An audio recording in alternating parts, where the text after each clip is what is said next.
თბილისის ზღვაზე საზაფხულო სანაოსნო სეზონი გაიხსნა. ღონისძიება აქციის ერთად დავწვეთ აფრები ფარგლებში გაიმართა. აქცია საქართველოს SOS ბავშვთა სოფლის ბენეფიციარების დასახმარებლად ჩატარდა. თბილისის მერიისა და კერძო კომპანიების მიერ შემოწირული თანხები მზრუნველობა მოკლებულ ბენეფიციარებს მოხმარდებათ. ღონისძიების ფარგლებში SOS ბავშვთა სოფლის ახსასდელებმა თბილისის ზღვაზე იახტებითაც გაისერდეს. ხუთი საკრეისერო იახტა და 40-მდე ბავშვი. დღეს თბილისის ზღვაზე სპორტული ასპარეზობა მოეწყო. აფროსანთა კავშირის წევრებმა ბავშვთა სოფლის ახსასრდელებს აფრიანი ნავის მართვის პრინციპები აუხსნეს და მათთან ერთად ზღვაშიც გაისეირნეს.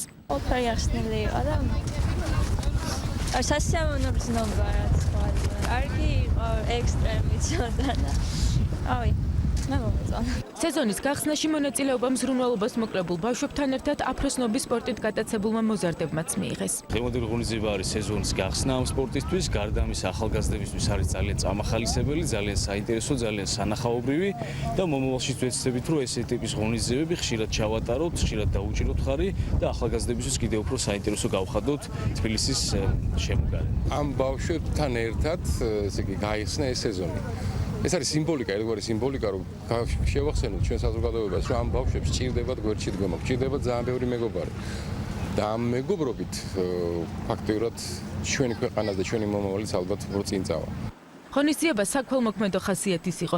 შემოსული თანხები მთლიანად ფონდის ბენეფიციარებს მოხმარდებათ.